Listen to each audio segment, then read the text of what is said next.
जलसमृद्धीसाठी पुरस्कारप्राप्त युवा शेतकऱ्याचे आत्मबलिदान। शेतकऱ्यांच्या जलसमृद्धीसाठी महाराष्ट्र शासन पुरस्कारप्राप्त युवा शेतकऱ्यांनी आपल्या मागण्या मान्य न झाल्याने आपले आत्मबलिदान दिल्याची घटना घडली आहे।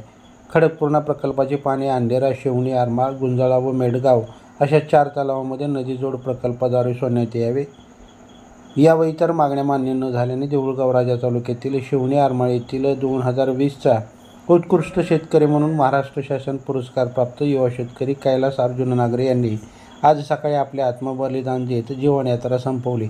त्यामुळे या परिसरात एकच खळबळ उडाली आहे। शेतकऱ्यांच्या विविध प्रश्नावर शासनाकडे आंदोलनाद्वारे लढा उभारणारे व सातत्याने प्रयत्न करणारे लढवय्या या युवा शेतकरी म्हणून त्यांची ओळख होती। त्यांनी खडकपूर्णाचे पाणी अंधेरा, शिवणी, आरमाळ, गुंजाळा व मेंढगाव या तलावात सोडण्यात यावे या मागणीसाठी कडाक्याच्या थंडीत 18 डिसेंबर ते 6-7 दिवस अन्नत्याग आंदोलन केले होते। त्यानंतर 2023-24ला देऊळगाव राजा तालुक्यातील अंधेरा मंडळात सरासरीपेक्षा पर्जन्यवृष्टी कमी झाल्याने तलावातील पाणीसाठा मृतावस्थेत गेल्याने शेतकऱ्यांना शेती करणे मुश्किल झाले होते। उशाशी असलेल्या खडकपूर्णातून मात्र पाणी खाली सोडून देण्यात आले होते। त्यावेळी देखील त्यांनी 6 ते 7 दिवस उपोषण केले होते। यावेळी उपविभागीय अधिकारी प्राध्यापक संजय खडसे, देऊळगाव राजा तहसीलदार वैशाली डोंगरजाळ यांनी खडकपूर्णा अभियंता प्रकल्पाचे अध्यक्ष व जिल्हाधिकारी यांच्याशी बैठक लावू असं आश्वासन दिलं होतं। शिवणी, आरमाळ व पंचक्रोशीतील शेतीसाठी बारमाही पाणी मिळावे म्हणून त्यांनी लढा उभारला होता। या लढ्यामुळे शिवणी आरमाळ धरण संरक्षण भिंतीच्या दुरुस्तीसाठी DPDCमधून निधीही मंजूर झाला होता। त्यांच्या या लढ्यामुळे काही मागण्या मान्य देखील झाल्या, पण काही मागण्या मान्य न झाल्याने व शेतकऱ्यांविषयी शासनाच्या असलेल्या उदासीन धोरणामुळे आज होळीच्या दिवशी सकाळी शिवणी आरमाळ येथील शेतात त्यांनी आपले आत्मबलिदान देत जीवनयात्रा संपवली।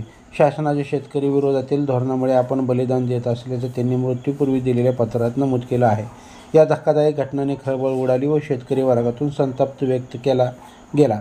संतप्त शेतकऱ्यांनी मागण्या मान्य होईपर्यंत अंत्यसंस्कार न करण्याची भूमिका घेतल्याने काही काळ तणाव पाहायला मिळाला। यावेळी तहसीलदार वैशाली डोंगरजाळ, DYSP मनीषा कदम व अंधेरा पोलीस स्टेशनचे ठाणेदार रुपेश शक्करगे यांनी शासन दरबारी शेतकऱ्यांच्या मागण्या व भावना पोचू असं आश्वासन दिल्याने सायंकाळी 4 वाजता कैलास नागरे यांच्यावर अंत्यसंस्कार करण्यात आले। त्यांच्या पश्चात आई, वडील, पत्नी, 2 मुली, 1 मुलगा असा परिवार आहे। यावेळी माजी जिल्हा परिषद सदस्य भगवानराव मुंडे, शेतकरी नेते ज्ञानेश्वर खरात, शिवा शिंदे, बालाजी सोसे, खंडू मांटे यांच्यासह परिसरातील शेतकरी उपस्थित होते। लाईव्ह महाराष्ट्र झोन न्यूजसाठी गणेश मुंडे। ताज्या घडामोडी जाणून घेण्यासाठी लाईव्ह महाराष्ट्र झोन न्यूजच्या YouTube चॅनलला सबस्क्राईब करा, तसेच बेल आयकॉनला क्लिक करा।